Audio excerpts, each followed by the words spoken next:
Que Dios sea con ustedes, con nosotros, y que esta noche podamos entender algo más de lo que Dios ha revelado acerca de este conflicto entre dos reinos que comenzó hace un buen tiempo, que podamos entender cómo es que verdaderamente se da y que lo podamos hacer a luz de la revelación del mismo Dios. Esta es nuestra tercera clase y el título de esta clase es La batalla por tu mente. Yo daba una consejería hace un rato atrás y le decía a esta persona, Dios quiere tu mente y Satanás quiere tu mente, literalmente hablando. Porque la mente decide el curso de mi vida. Y le decía a esa persona, si yo sé cómo tú piensas, yo sé cómo tú vives. Y cómo vives refleja cómo tú piensas. Por tanto, mi compromiso debe ser aprender a pensar bíblicamente, porque el resto ni siquiera tengo que pensarlo, ni siquiera tengo que esforzarme, es el resultado de cómo yo pienso. De manera que nosotros necesitamos como pensar en la mente y hacer de la mente como un blanco, de tal forma que yo pueda transformar la manera como yo pienso. Lamentablemente, nosotros no hacemos eso porque como tenemos tanto tiempo pensando como pensamos, nos gusta como pensamos, concluimos que como pensamos es la forma correcta de pensar, el patrón de pensamiento que tenemos, pensamos que es la forma correcta como todo el mundo debiera pensar, y nos extraña que otros no piensen como nosotros pensamos. Estamos tan convencidos de que nuestra mente piensa bien que nos extraña que otros no piensen como nosotros pensamos. Entonces, Dios quiere eso.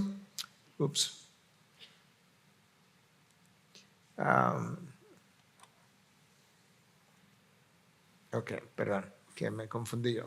Decía que Dios quiere tu mente de la misma manera que Satanás quiere tu mente. Escucha cómo yo sé que Dios quiere mi mente. Porque el primer mandamiento de la ley de Dios, del cual dependen todos los demás, y cada mandato, orden, regulación que está en la palabra, depende de este mandamiento, dice, y amarás al Señor tu Dios con todo tu corazón, con toda tu alma y con toda tu mente. Con todo tu corazón, con toda tu alma y con toda tu mente.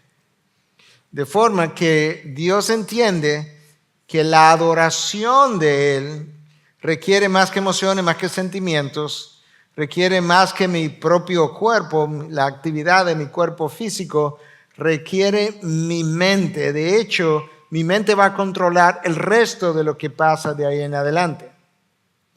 Y el libro de Proverbios nos dice, un proverbio muy conocido por ustedes, aun si no recuerdan cuál es, pero recuerdan el contenido. Proverbios 23:7, pues como piensa dentro de sí, así es él. Como él piensa, así es. Ahí está. Como tú piensas, define cómo tú vas a vivir.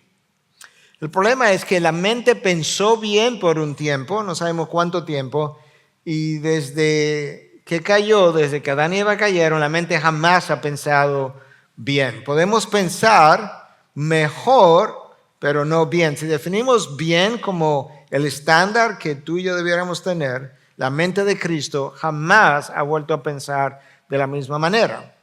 Comenzamos peor y luego mejoramos, pero bien no pensamos.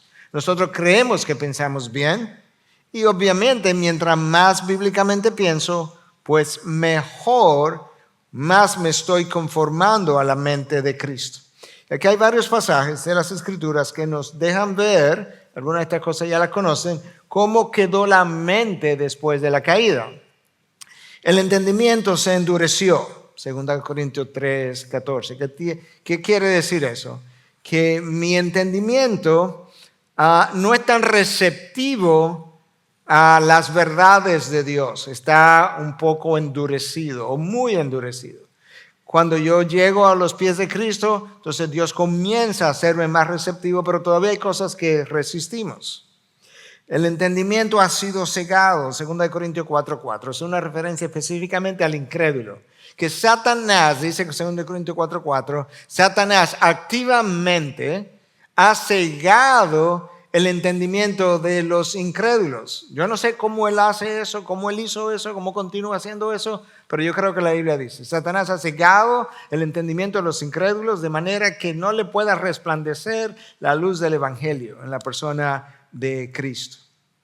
Efesios 4:17 habla de que ya no debiéramos andar en la vanidad de nuestra mente, vanidad vacío, sin propósito, sin sentido, de manera que antes de venir a los pies de Cristo, eso era como mi mente pensaba, y parte de ese vacío existe todavía en una mente que está siendo redimida. Y tú lo puedes ver en personas que son creyentes, pero que todavía no tienen un grado de santificación suficiente, que tú a veces escuchas cosas y tú dices como, qué vacío ese pensamiento.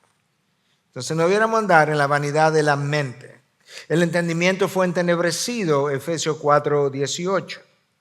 La mente pasó a ser una mente carnal, Colosenses 2:18. La mente, lo vamos a ver un poco más adelante, disfruta pensar en las cosas que a la carne le dan satisfacción.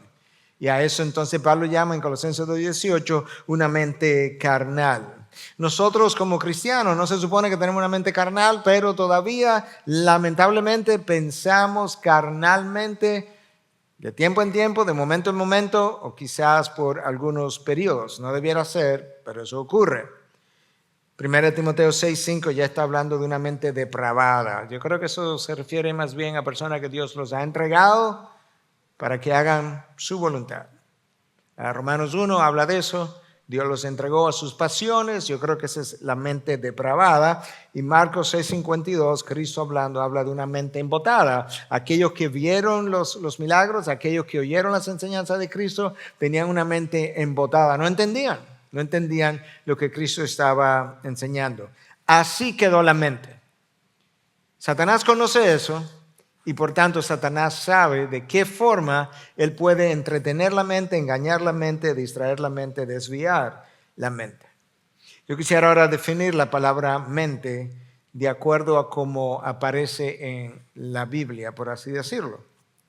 En el Nuevo Testamento hay dos palabras mayormente usadas para traducir la palabra mente. La primera es dianoia, aparece 12 veces. Y significa pensar a través de. Entonces, mi mente es algo, entre comillas, algo, a través de lo cual yo pienso. Y nous, 24 veces, es el asiento del entendimiento.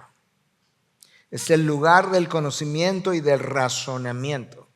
Incluye sentimientos y decisión. De manera que con la mente yo razono, yo acumulo conocimiento, yo tomo decisiones y yo siento. O sea, mis emociones están íntimamente atadas a cómo yo pienso. Entonces yo creo que eso nos ayuda a entender un poco mejor cuando Cristo dice, tiene que amarme con toda tu mente, tiene que amarme con todos tus sentimientos, tiene que amarme con todo tu razonamiento, debe amarme con todo tu conocimiento, debe amarme en cada decisión que tú tomas. Yo creo que eso nos ayuda a entender qué es la mente bíblicamente hablando. Ahora, la palabra nos deja ver que aunque hay una guerra espiritual y que nuestra lucha no es contra carne ni sangre, sino contra fuerzas espirituales de maldad, al final del camino hay un terreno, hay un campo de batalla, como en estas guerras, ¿verdad? Sobre todo en el pasado, donde los enemigos se enfrentaban en dos campos de batallas, uno frente al otro. Entonces, ese campo de batalla para tu vida no es ahí arriba con unos demonios, ¿verdad? Donde yo no puedo llegar. No, es aquí abajo, y no solamente es aquí abajo, en tu interior, y no solamente en tu interior, es en tu mente. ¿Por qué? Porque tanto Dios como el enemigo saben que la batalla se va a perder o se va a ganar en la mente. Literalmente hablando, cuando tú ves una persona que tropieza, se cae, se fue, se desvió, apostató, él hizo eso en su mente antes de que ocurriera en su vida. Y escucha entonces ahora cómo Romanos 7, 22 y 24 describe esto, y esto es Pablo hablando. Porque en el hombre interior me deleito con la ley de Dios. Pablo ya está convertido, es un teólogo consumado. 25 años por lo menos han pasado desde que él se convirtió hasta que estas palabras fueron escritas. Porque en el hombre interior me deleito con la ley de Dios, pero hay un problema. Veo otra ley en los miembros de mi cuerpo que hace guerra contra la ley de mi mente. Guerra, eso es una batalla, un choque. Y me hace prisionero de la ley del pecado que está en mis miembros. Miserable de mí, ¿quién me libertará de este cuerpo de muerte? Pablo está diciendo, yo tengo dos realidades en mí. Yo tengo una realidad en mi mente que se deleita en la ley de Dios. Lee los 10 mandamientos, lee derivaciones de los 10 mandamientos y se deleita. Dice, wow, qué bueno, qué increíble, cómo esto me habla de Dios. Pero ahora resulta que yo termino pecando aquí y me doy cuenta que yo lo que no quería hacer terminé haciendo. Está ahí en el texto de Romanos 7. Lo que no quería hacer terminé haciendo y lo que quería hacer no lo hice. Entonces, ¿cuál es el problema? Él me dice cuál es el problema. Es que en mis miembros, en el cuerpo todavía no glorificado, hay deseos caídos. Y esos deseos caídos demandan atención, demandan que yo lo ponga en primer lugar, que yo lo satisfaga. Pero adentro de mi mente resulta que no, que mi mente sabe otra cosa. Mi alma regenerada piensa también. ¿Cómo esas dos cosas se combinan? Yo no sé. Pero el alma regenerada piensa. Porque cuando yo me muero y el cuerpo va al cementerio y lo entierran, el cerebro se quedó ahí. Pero mi alma va a la presencia de Dios. Esa alma sigue pensando. Entonces Pablo dice, yo tengo estas dos realidades. Y entonces en un sentido yo soy un miserable porque no tengo salvación, pero inmediatamente él recupera, por así decirlo, como el entendimiento. Dice, pero gracias a Dios, no terminó el texto, pero debió haber terminado ahí. ¿Quién me liberará de este cuerpo de muerte? Lo que sigue es gracias a Dios, o gracias a Dios en Cristo Jesús. Él es quien me libera del cuerpo de muerte. La idea ahí del cuerpo de muerte, algunos piensan que es esta. En la antigüedad, cuando tú cometías un crimen, había varias formas de quitarte la vida. Una de ellas era la crucifixión, la otra era simplemente traspasándote quizá con una espada o algo similar, y la otra forma era atándote a un cuerpo muerto, a un cadáver, con el que tú tenías que caminar o moverte y dejarte sin alimentar por varios días hasta que tú te murieras pegado de ese cuerpo que ya estaba maloliento. Y algunos están pensando que Pablo está diciendo, mi hombre viejo, el hombre viejo versus el hombre nuevo. A mi hombre viejo es como hiede de tan mal que es en sus deseos y las cosas que persigue, sus búsquedas. Esa era la palabra que estaba tratando de traer. Y que quizás de eso que Pablo estaba en su mente cuando habló de esto. Ok, entonces, decíamos al principio, dijimos ahora que la mente ruge, la batalla ruge en tu mente, y al principio dijimos que Dios quiere tu mente y Satanás quiere tu mente, y como Satanás quiere tu mente, él escoge tu mente como un blanco de ataque, es como un tiro al blanco. Donde él va a disparar es a tu mente, es ahí donde le disparó a Eva. Déjame entrar a Eva en una conversación. ¿Qué entró de Eva en el campo de Satanás? El razonamiento, el pensamiento con que Dios ha dicho. Entonces Satanás quiere ganar acceso a tu mente y Dios también. Por eso es que nos llaman a ser transformados por medio de la renovación de vuestra mente. Por eso es que Pablo dice, usted tiene la mente de Cristo. ¿Dónde? Bueno, la tengo en la Biblia y la tengo en el Espíritu Santo que está dentro de mí. Entonces, esa mente tiene un pensamiento y ese pensamiento precede a la acción. Antes de yo decir cualquier cosa aquí, aunque sea en un milisegundo, yo pensé y luego yo hablé. Si tomo este micrófono, antes de tomarlo, yo lo pensé primero. Toda acción va a preceder un pensamiento. Claro que entonces lo que tengo que hacer es cambiar mi mente. Yo tengo que cambiar la forma de pensar, porque la acción que va a seguir es algo que ya se registró en mi mente. Entonces la mente pudiera ser definida como el centro de operaciones. Dirige mi pensamiento, dirige mis decisiones, dirige mis emociones, me dirige mis acciones, dirige todo, dirige mi vida. Es como el cerebro de la computadora. De ahí depende todo, literalmente. Entonces, de ahí la importancia de tener una mente bíblica. Porque la mente bíblica nos va a ayudar a cumplir con la Biblia, por así decirlo. Y la mente no bíblica me va a llevar a vivir contrario a lo que la Biblia enseña. Satanás, de nuevo, tiene la mente como blanco, ¿verdad? Como si fuera un tiro al blanco. Escucha lo que Pablo escribe a los Corintios en su segunda carta 11:3. Pero temo que así como la serpiente, ahora no fuimos al jardín del Edén, con su astucia engañó a Eva. ¿Cómo la engañó? Ganando acceso a su mente. Las mentes de ustedes sean desviadas, como se desvió la de Eva, de la sencillez y pureza de la devoción a Cristo. Cuando Pablo habla de la sencillez es que no está hablando de algo simplista, no, pero es algo que no está como dividido, de la sencillez y la devoción exclusiva a Cristo. Yo tengo un temor, Corintios, es que sus mentes sean involucradas en una forma de pensar que de hecho vuelve la mente, el pensamiento como complejo, dividido, y sean desviados, porque eso fue lo que le pasó a Eva.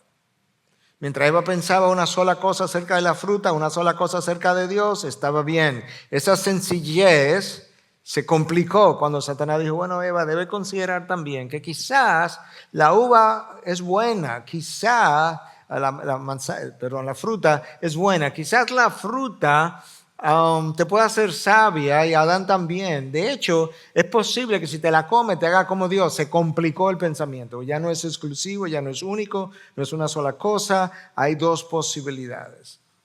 Pablo dice, yo tengo miedo de que eso pueda ocurrir. Cuando tú revisas los evangelios, te encuentras en un momento dado, y hemos hecho alusión a este pasaje múltiples veces, te encuentras en un momento dado a Pedro haciendo una confesión, tú eres el Cristo, el Hijo del Dios viviente, y Cristo le responde, bienaventurado eres, Pedro, porque eso no te lo reveló ni carne ni sangre. Y unos versículos más adelante, Cristo está hablando de que él tiene que ir a Jerusalén y va a sufrir a manos de las autoridades. Y Pedro dice que no te suceda. Y entonces Cristo le dice, quítate delante de mí, Satanás, me eres piedra de tropiezo. ¿Cómo? Porque no estás pensando en las cosas de Dios, sino en las de los hombres. Número uno, Pedro está siendo usado por Satanás. Número dos, Pedro, ese pensamiento, el otro, el anterior, desde hace un rato atrás, tú eres el Cristo, el Hijo del Dios viviente, eso te lo reveló mi Padre. De alguna manera, te lo puso Satanás a ti.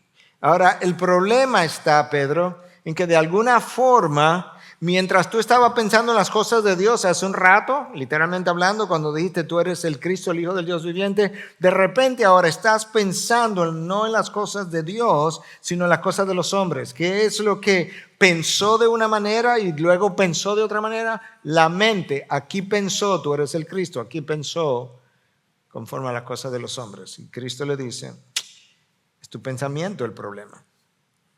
Entonces Satanás anda tratando de alguna manera, ¿cómo lo hace? La Biblia no lo revela, pero de alguna manera quiere ganar acceso a tu mente. Mire este texto de Primera de Crónica 21:1. En un momento dado dice que Satanás se levantó contra Israel e incitó a David a hacer un censo de Israel. Pero resulta que cuando tú buscas esa palabra en el hebreo, lo que significa esa palabra incitó es estimular, seducir, persuadir, provocar. ¿Qué fue lo que fue seducido persuadido. Voy a persuadir a David de que haga un censo. Fue la mente, porque no hay otra cosa que pueda ser persuadida que no sea la mente. De alguna manera, Satanás ganó acceso a la mente de David y lo persuadió de que era una buena idea contar con cuántos hombres él, poder censar con cuántos hombres él contaba para ir a la guerra. De nuevo, lo que Satanás hace es ganar acceso a la mente, lo provoca, lo seduce, lo persuade. Y David hace un censo y 70,000 personas mueren como consecuencia de. De manera que tú, con razón, lo vamos a ver en otra ocasión, la armadura de Dios tiene un casco que protege la cabeza. Recuerda que la armadura de Dios, todo es simbólico de algo que está protegiendo. La mente tiene que ser protegida. Cuando el libro de Proverbios dice guarda tu corazón, no se está refiriendo al cardia, al corazón, ¿verdad?, físico, es a la mente, porque la mente es usada con frecuencia para referirse al corazón y el corazón para referirse a la mente. La esencia del hombre, lo que él es, cómo él piensa, cómo él siente. Entonces la mente tiene que ser cuidada. Guarda tu mente. Yo tengo que guardar mi mente, yo tengo que guardar mi mente de pensamientos. En esta semana varias veces, incluyendo hoy, yo tuve que hablar con personas y se le tiene que guardar tu mente de esos pensamientos. De ahí que hablamos de hablarle verdad, de hablarte verdad a ti mismo. ¿A quién es que le está hablando verdad? A tu mente. Le está recordando las verdades que se acumularon ahí, pero que no está procesando y no están siendo usadas en un momento dado. Yo decía al principio que mi mente determina cómo yo vivo y yo quiero leer un par de pasajes ahora. Escucha. Porque los que viven conforme a la carne, vamos a pararme un momento. Estoy hablando de vivencia, un estilo de vida. Entonces Pablo está diciendo ahora, los que viven de esta forma ponen la mente en las cosas de la carne. Vamos a leerlo al revés. Si pones la mente en las cosas de la carne, vives conforme a la carne. La carne determina cómo yo vivo. Pero los que viven conforme al Espíritu, en las cosas del Espíritu. Puedes llenar el espacio en blanco. Ponen la mente en las cosas del Espíritu. Si pongo mi mente en las cosas del Espíritu, voy a vivir conforme al Espíritu. De manera que yo necesito revisar dónde ha estado mi mente. Yo necesito revisar en qué he estado pensando, cómo he estado meditando, qué es lo que he estado rumiando, qué pensamientos le he dado cabida, qué cosas vía programas de televisión, series, computadora. Yo he permitido que entren a mi mente, inunden mi mente, corrompan mi mente y me hagan pensar cosas que desagradan a Dios, porque una vez pensada yo voy a terminar viviéndolas, porque los que ponen la mente en las cosas de la carne viven conforme a la carne.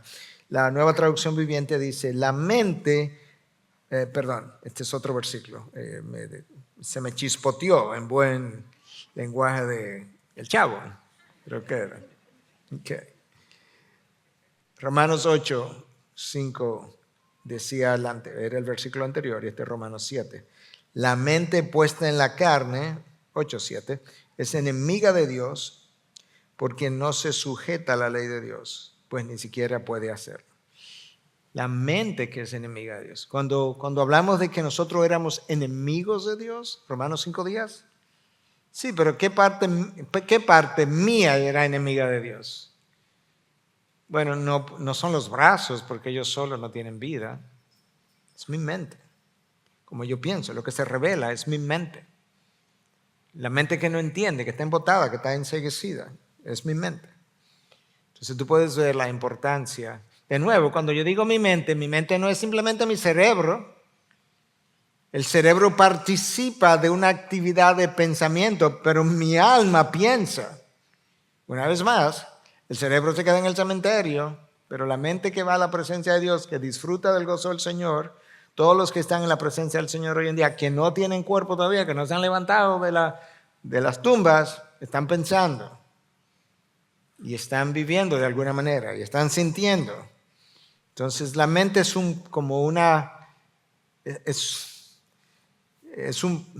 el pensamiento del hombre, la actividad pensadora del hombre que involucra un órgano mientras Él está de este lado de la tierra. El mundo a mi alrededor me da forma. De hecho, mi entorno alrededor me da forma. Como tú fuiste criado, y apliqué eso en consejería hoy, como tú fuiste criado, así tu mente piensa. ¿Que yo puedo deshacer mucho de eso? Sí, pero tu mente tiene forma de tu crianza, créeme. La mía también, la tuya, la tuya, la tuya, la tuya, la tuya. Tiene forma de mi crianza. La manera como mis padres pensaron, la manera como mis padres hablaron, la manera como mis padres decidieron, la manera como mis padres subieron la voz, la manera como mis padres bajaron la voz, la manera como mis padres corrigieron. No es simplemente como una copia, parece una copia, pero no es simplemente una copia. Es que mi mente aprendió. Y entonces, eso es mi entorno inmediato. Pero el entorno cultural también le da forma a mi mente, literalmente hablando. La iglesia a la que yo asisto le da forma a mi mente, bien o mal, pero le da forma. Todo lo que yo vivo le da forma a mi mente.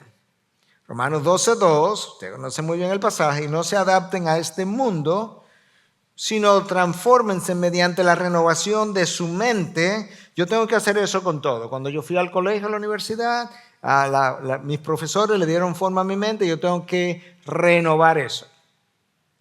La manera como mis padres me educaron, quizás mis padres no eran creyentes o quizás eran creyentes, pero no tenían mucho entendimiento de la Biblia, quizás eran un poco menos espirituales y más carnales, todo eso le dio forma a mi mente. Yo tengo que renovar mi mente.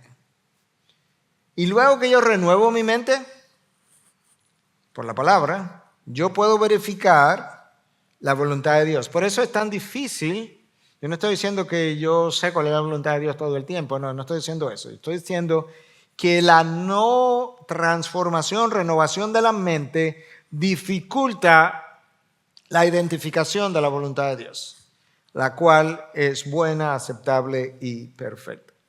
Para verificarla, necesito una renovación de la mente. Necesito saber lo que la Biblia dice, cómo lo dice, cuándo lo dijo, cuándo pasó, cuándo ocurrió, en qué contexto.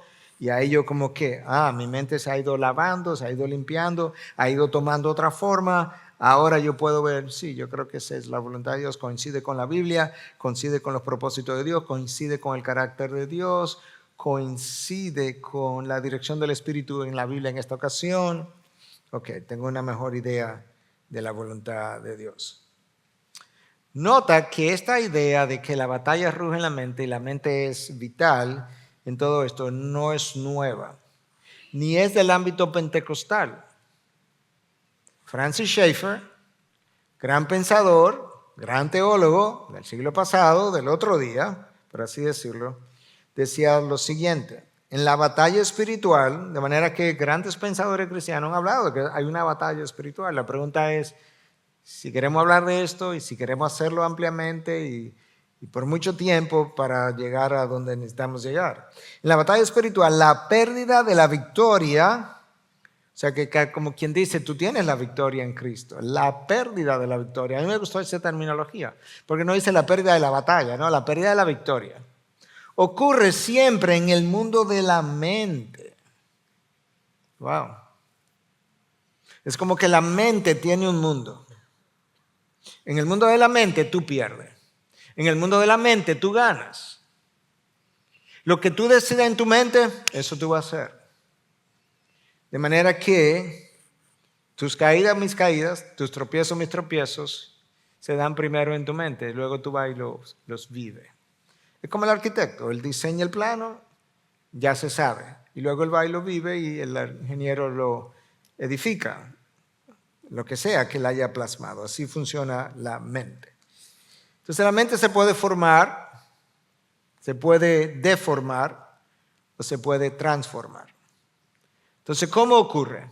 Ocurre más naturalmente de lo que tú y yo imaginamos. ¿Ok?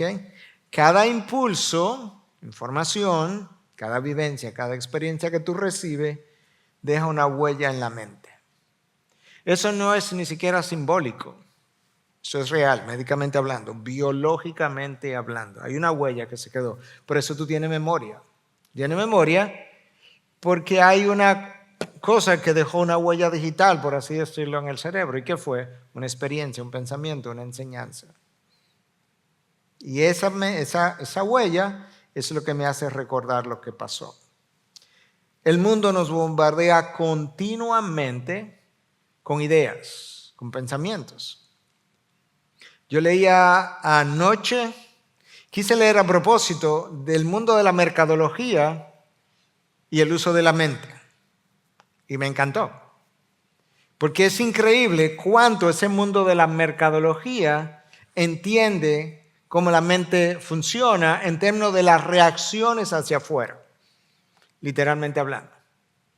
Y leí muchísimas cosas, pero de las cosas que leía hablaba de cuántas imágenes, esto está estudiado para fines de publicidad, cuántas imágenes tú puedes recibir, el cerebro puede recibir, no me acuerdo en qué tiempo, en qué periodo de tiempo, cortico, y hablaban de 790 imágenes, te voy hablando de segundos, no llegaba a un minuto, y cómo eso influenciaba una acción.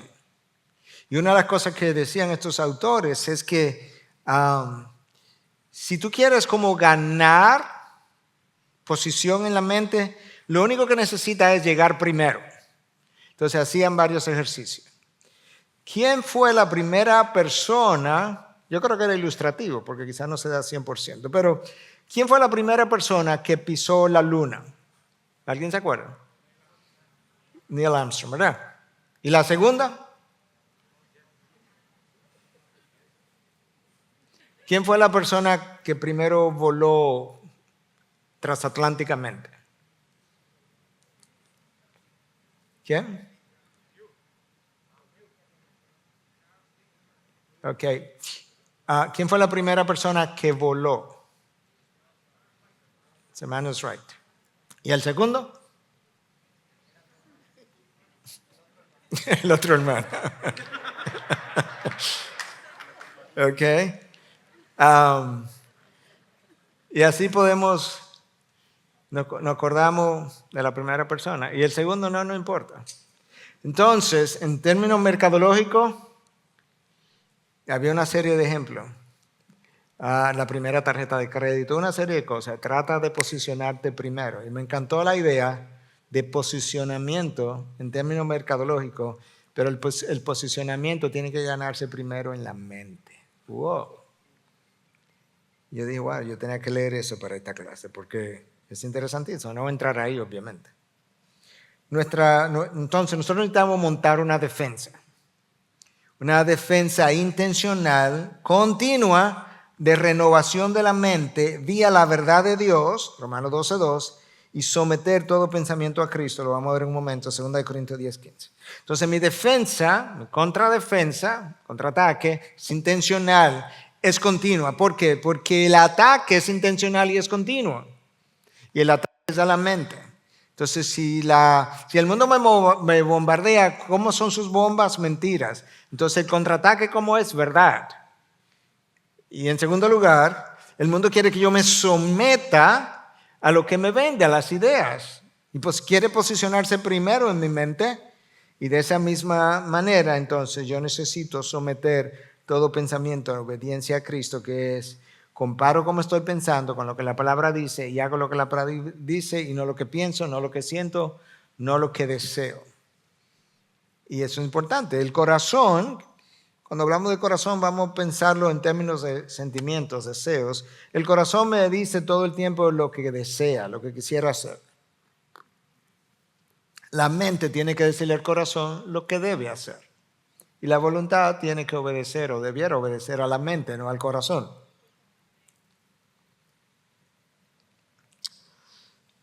La mente piensa conforme a los valores que acumula. Y ahí la importancia de guardar tu mente, de ahí la importancia de tener cuidado a lo que te expone, porque los valores se adquieren, decía Francis Schaeffer también, que los valores se adquieren de la misma manera que tú adquieres los gérmenes de la vida. En otras palabras, yo le puse la mano a esto que está aquí y ahora bacterias que estaban aquí pasaron a mí. ¿Cómo pasó eso? Ahí yo lo hice intencionalmente, pero ahí, y sigo hablando, yo no me di cuenta. Entonces Francis Schaeffer decía, los valores se adquieren de la misma manera que los gérmenes de la vida. ¿Cómo? No, tú no te das cuenta. ¿Y cómo lo adquiero? Viviendo en el mundo. Solamente tengo que vivir. Por eso es que el contraataque tiene que ser intencional. Entonces, ¿qué es un valor? Es algo que tiene mérito, significado para nosotros y que nos lleva a reaccionar, a comportarnos de una forma determinada. ¿Por qué tú piensas que las compañías de artículos X, de todo tipo, venden sus iconos y poner ese icono sobre lo que sea, un tenis, en una televisión, cualquier otra cosa? ¿Por qué tú piensas que ellos pagan grandes cantidades de dinero por eso? Porque ese icono para mi mente representa un valor. Si mi mente lo compra, ese tenis, esa tela, esa ropa, esa camisa, ese carro, esos zapatos, esa correa, eso tiene valor, los otros no sirven.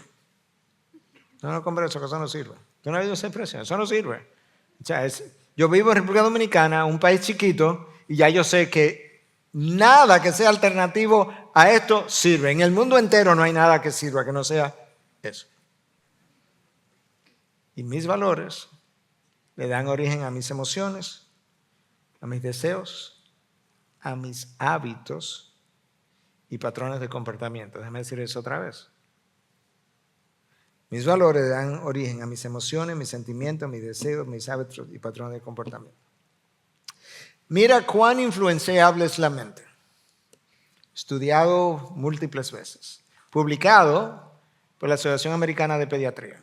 Niños expuestos a videojuegos violentos y muñequitos violentos por 2 o 3 horas experimentan en las próximas 12 a 24 horas un aumento de su comportamiento de violencia. Videojuegos violentos. La mente, yo te dije, la acción deja una huella en tu mente.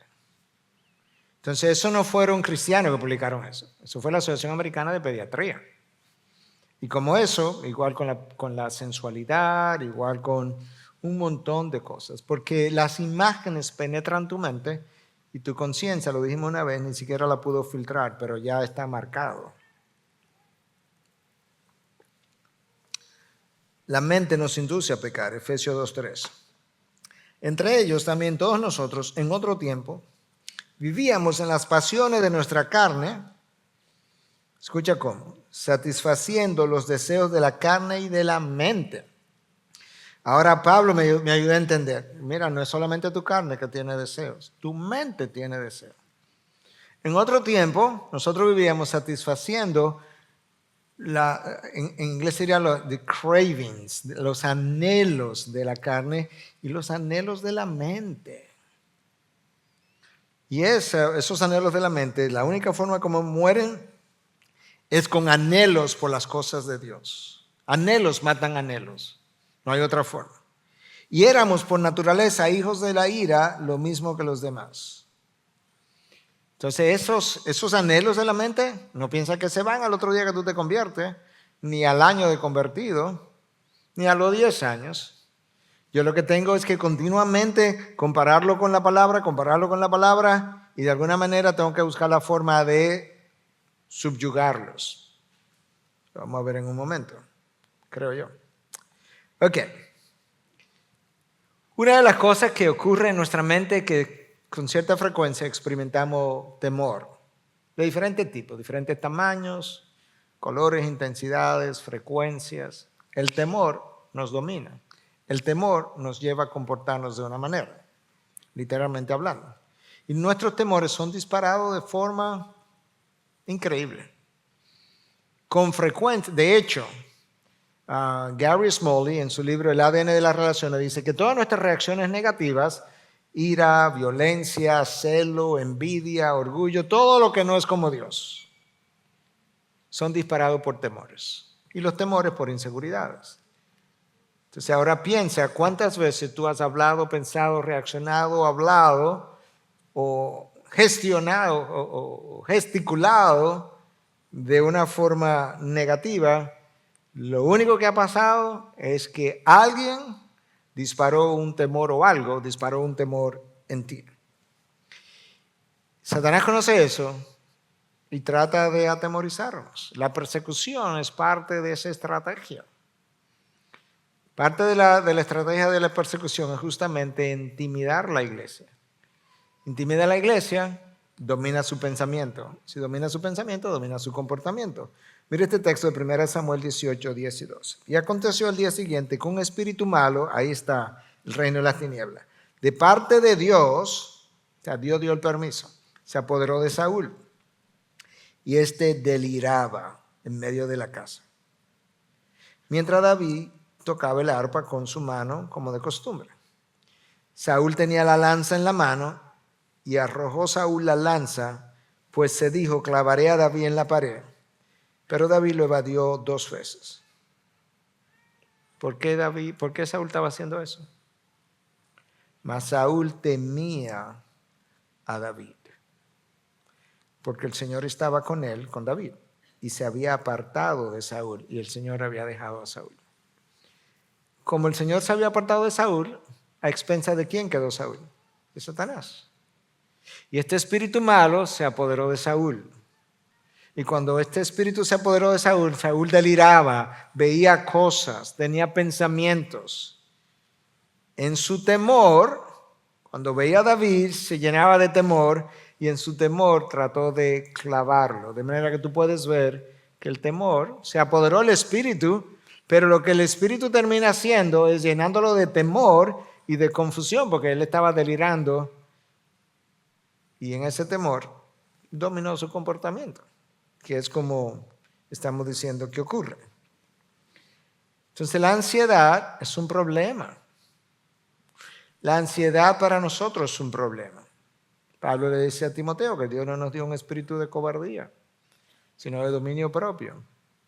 Pero la ansiedad es una reacción humana, es verdad, pero es un problema. ¿Por qué? Porque la ansiedad divide mi mente no está enfocada, mi mente no puede pensar, la vuelve confusa, no puedo tomar buenas decisiones. Satanás lo sabe. Tanto así que alguien como A.W. Tozer, en su libro Cómo ser lleno del Espíritu Santo, dice, el temor es de la carne y el pánico del diablo. Él no está diciendo con esto que cada vez que yo temo algo o me atemorizo con algo, que hay un espíritu malo que me está atormentando. Lo que él está diciendo es, de Dios no es, seguro que de Dios no es. Esta mañana yo di un consejo a alguien muy inesperado, no tenía cita ni mucho menos, pero hubo una necesidad urgente de hablar con alguien. Me hablaba de este temor y no podía dormir y tenía horas sin dormir. Yo le dije, bueno, yo no sé exactamente por qué Dios permitió tal cosa en la cual estaba pensando. Lo que yo te puedo garantizar es que el temor y la ansiedad y el desasosiego de Dios no son. Cristo lo dijo, mi paz os dejo, mi paz os doy. Entonces, ¿quién puede estar detrás de eso? Bueno, mi naturaleza caída, sí es verdad, y humana y frágil. El enemigo que lo usa también. Por eso que Pablo escribe a los Filipenses en 4, 6, 7, por nada estén afanosos, antes bien, en todo, mediante oración y súplica, con acción de gracia, sean dadas a conocer sus peticiones delante de Dios y la paz de Dios, que sobrepasa todo entendimiento, guardará sus corazones y sus mentes en Cristo Jesús. Nota la conexión, al final, la mente tiene que estar en paz, junto con el corazón, que nos representa todo. Pero la manera como Pablo comienza es decir, mira, deja de estar afanoso, deja de estar atemorizado, deja de estar lleno de temor. ¿Cómo yo voy a hacer eso? Bueno, tiene que comenzar orando, tiene que suplicar. Y que todas mis peticiones sean dadas a conocer delante de Dios. Alguien me hablaba en el día de hoy, tenía un examen de álgebra mañana y estaba con cierta ansiedad. Vamos a pararnos ahí mismo, déjalo ahí mismo, vamos a orar. ¿Por qué? Porque este texto es lo que me manda a hacer. Que ore para que la paz de Dios, que trasciende el entendimiento, pueda venir a inundarlo.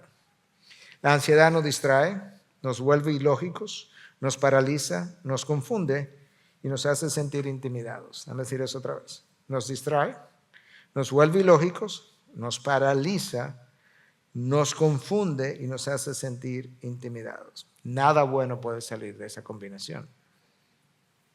¿Cierto?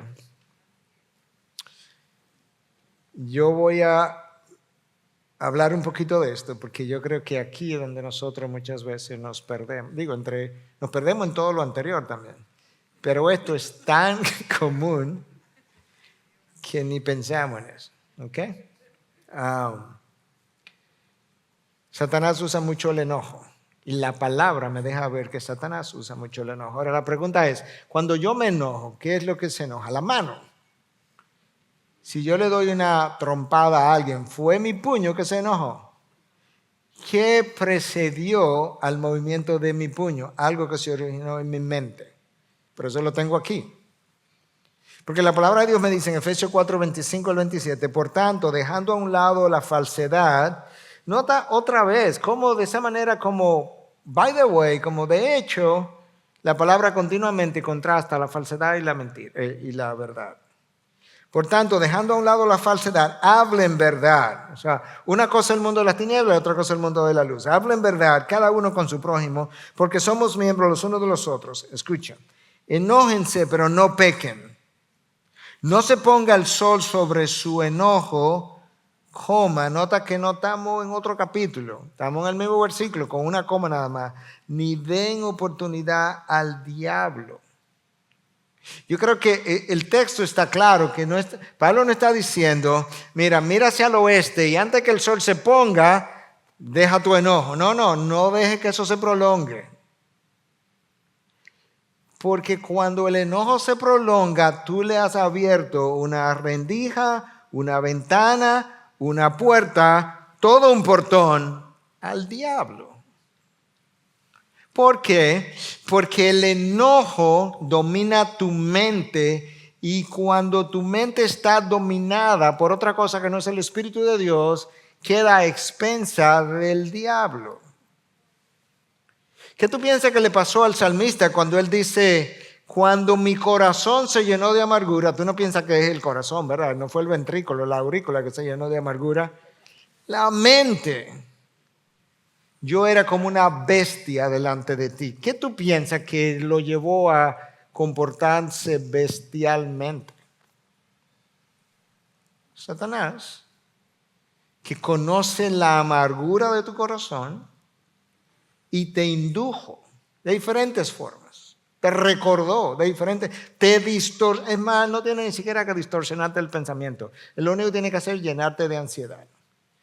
Y al llenarte de ansiedad, tu mente ya está distraída, está confusa, piensa ilógicamente y te comporta como una bestia, fuera de control. No tiene que estar ni siquiera poseído.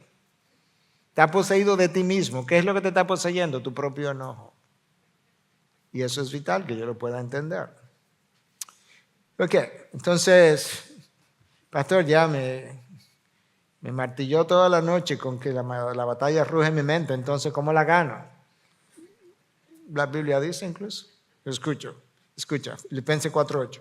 Por lo demás, hermano, todo lo que es verdadero, todo lo digno, todo lo justo, todo lo puro, todo lo amable, todo lo honorable, si hay alguna virtud o algo que merece elogio, en eso pensar, en eso mediten, dependiendo de la traducción. Pero tú quieres saber cómo va a ganar la batalla. Todo eso que está entrando, en lo que tú estás pensando, deja de pensar en eso. Entonces, ¿en qué pienso? Bueno, comienza con lo verdadero. ¿Y cómo yo sé qué es lo verdadero? Chequea lo que tú estás pensando con la Biblia. Si lo que tú estás pensando no se alinea con la Biblia, eso no es verdadero. Ve a ver si lo que estás pensando se alinea con la Biblia, porque si no, eso no es digno de virtud. Tampoco es puro. ¿Tú sabes cuántas cosas pura nosotros pensamos? Ok. 2 Corintios 13:8. Porque nada podemos hacer contra la verdad, sino solo a favor de la verdad. La verdad está en la palabra de Dios.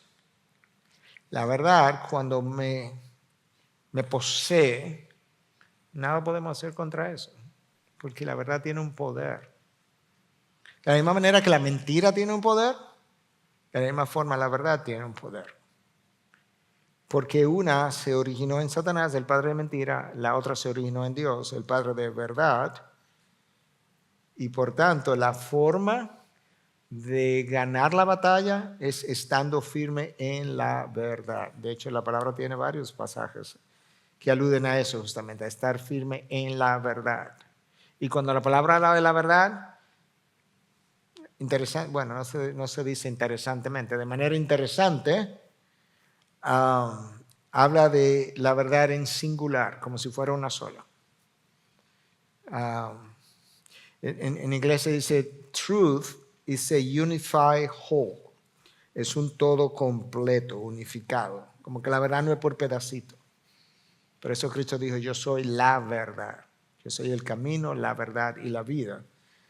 Fíjate que aquí dice, nada podéis hacer contra la verdad, singular. Entonces la verdad tiene que poseerme. Y eso va a controlarme. Eso me va a dar convicción, me va a dar poder. Entonces sigo hablando de cómo ganar la batalla en tu mente. Primera de Pedro 1:13. Por tanto, preparen su entendimiento para la acción. Nota que Pedro está diciendo, tú tienes que actuar, pero no debes actuar sin pensar. Prepara tu entendimiento, piénsalo, chequea lo que la Biblia dice, asegúrate, medita en lo verdadero. Prepara tu entendimiento para la acción. Sean sobrios en espíritu. Pongan su esperanza completamente en la gracia que se les traerá en la revelación de Jesucristo. Nota la NTV. Así que preparen su mente para actuar y ejerciten el control propio. Me encanta esa otra versión de la traducción, ¿verdad? Preparen su mente y ejerciten, después de preparada la mente, ejercita el dominio propio, el control propio. Porque ahora está listo para la acción, ahora está listo para la guerra, ahora está listo para ganar la guerra. Porque no te ha tomado desprevenido los pensamientos, las lujurias, los deseos, las ambiciones, los celos, las iras, no te han tomado desprevenido. Tu mente estaba preparada, estaba ejercitada. Además, ejercitada la mente, incrementado el dominio propio. Y ahora puedes controlar esas otras cosas que quisieran irse en una sola dirección. Los pensamientos pecaminosos tienen que ser autoconfrontados. Y yo quisiera enfatizar la palabra autoconfrontados. De hecho, no estaba ahí, decía confrontados. Y cuando estaba revisando esto dije, no es simplemente confrontado, porque yo ni siquiera estoy hablando de que tú vengas a confrontarme. ¿Sabe por qué? Porque los pensamientos, tú no confrontas mis pensamientos a menos que sean acciones. Tú confrontas mis acciones. Pero mis pensamientos, tú ni los conoces. Entonces, ¿cómo los confronto? Tienen que ser autoconfrontados. ¿Y cómo? Aquí está. 2 Corintios 10, 13 al 5. Venía aludiendo a esto ya hace un momento. Porque aunque andamos en la carne, no luchamos según la carne. Porque las armas de nuestra contienda no son carnales, sino poderosas en Dios para la destrucción de fortalezas, destruyendo especulaciones y todo razonamiento altivo que se levanta contra el conocimiento de Dios y poniendo todo pensamiento en cautiverio a la obediencia de Cristo. Eso lo hago yo, nadie más puede hacer eso. Esa autoconfrontación la hago yo. Yo tengo pensamientos, yo tengo deseos caídos, carnales, iras, enojos, desavenencias, ambiciones, avaricia, deseo de poder, deseo de controlar. ¿Ok? Entonces, incluso especulo en oraciones. Tengo deseo rebelde. Es más, no voy a perdonar a Katy. Si Katy no viene, no le voy a decir nada. Y que venga bajita también, porque... ¿Verdad, Katy? Okay. Es un pensamiento altivo. Pablo dice, oye, tú tienes que someter eso en cautiverio a la obediencia a Cristo. Eso es lo que Cristo te dice, eso es lo que la palabra te dice, eso es lo que la palabra te manda. Entonces, una autoconfrontación de la Biblia con mi pensamiento. Y luego, ¿qué yo hago? Yo doblego mi pensamiento rebelde o deseo carnal y lo someto al señorío de Cristo. Yo hago eso. Yo me autoconfronto. Digo, no, eso es lo que tú quieres, pero eso no es lo que va a ser. Yo no sé si usted ha orado alguna vez, pero yo le he dicho al Señor más de una vez, reprende mi carne. Oh, ¿y qué es esto? Que la carne quiere sobreponerse sobre tu señorío. Entonces, está hablando ahí que nuestras armas son poderosas para destrucción de fortaleza. ¿Qué es una fortaleza? Es un patrón de pensamiento formado a lo largo de años. ¿Ok? De años de la misma práctica, que nos lleva a pecar de una forma recurrente y que se nos hace difícil destruir. Eso es una fortaleza. Tú y yo tenemos formas de pensar y de actuar que tienen años. Lo vi en mi madre, lo vi en mi padre, lo vi en mis amigos, lo vi no sé en quién. Y yo lo vivo, y lo vivo, y lo vivo. ¿Y sabe por qué es una fortaleza? Porque no lo puedo destruir. De hecho, ustedes me han oído hablar de esto en otras ocasiones. Médicamente sabemos que esa fortaleza es grande, la fortaleza, porque tiene un circuito eléctrico en el cerebro formado, tiene un camino eléctrico formado de neuronas. Y por eso me es difícil destruirlo. ¿Cómo se destruye? Cuando yo dejo de usarlo. Cuando yo dejo de usar, de hacer, de pensar y de practicar lo mismo que tengo años haciendo, el circuito eléctrico literalmente comienza debilitándose y se comienza a formar otro. Y cuando un tiempo ha pasado, ese se desvaneció y este está formado. Y eso, yo necesito la ayuda del Espíritu para eso. Yo necesito el dominio del Espíritu Santo para ayudarme a romper eso hasta que esto pueda formarse incluso en mi mente. Entonces, trayendo todo esto a un final, a una conclusión, ¿cómo yo enfoco mi mente con relación al pasado, al presente y al futuro? Bueno, con relación al pasado, déjalo atrás. Pablo dice que todo esto que él era antes, él dejó eso atrás. Dejando eso atrás, él se esforzaba por seguir hasta la meta. No olvides cuando dejes las cosas atrás, no olvides las lecciones aprendidas. O sea, tú vas a dejar el pasado atrás, pero el pasado supone que te dejó lecciones.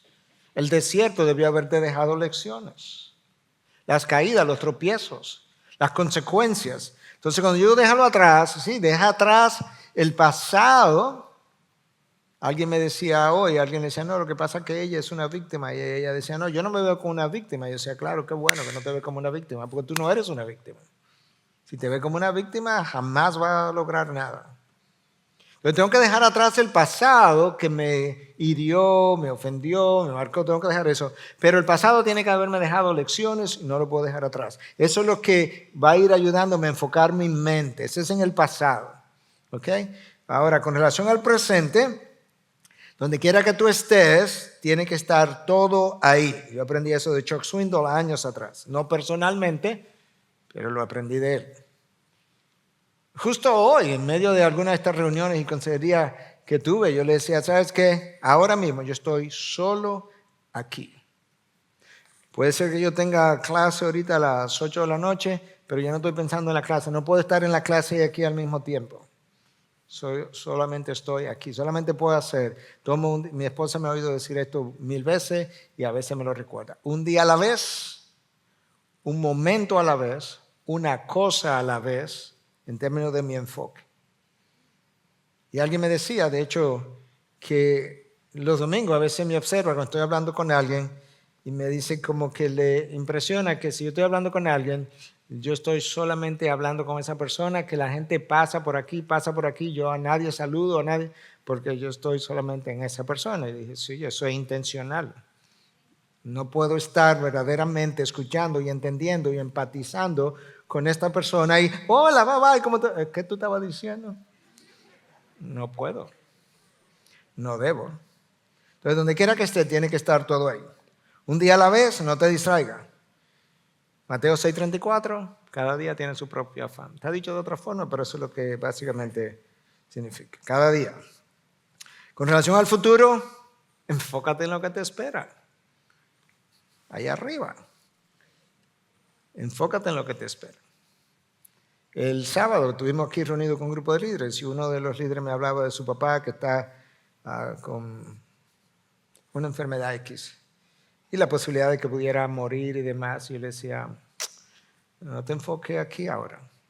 Tu papá es cristiano. Enfócate en lo que a él le espera y luego lo que a ti te espera. Porque lo que a él le espera es lo mismo que a ti te espera. Y sabes que tú debieras estar diciendo, qué bueno, que mi papá va a llegar pronto, donde yo voy a llegar y para donde él fue, para lo que él fue creado.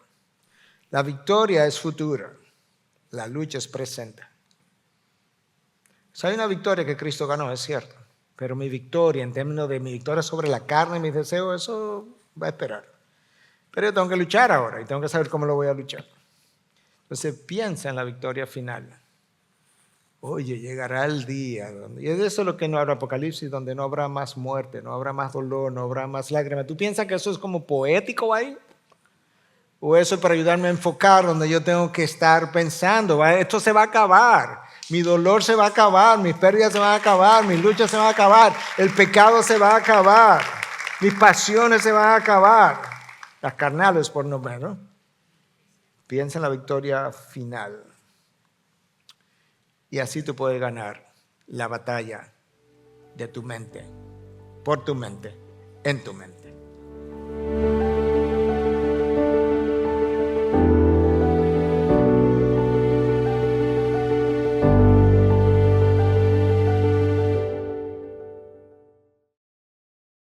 Gracias por acceder a este recurso. Espero que haya sido de gran bendición para tu vida. Te sugiero que te suscribas a este canal de forma que tú puedas recibir notificación la próxima vez que hayamos subido un nuevo recurso que pueda servirte de instrucción y bendición.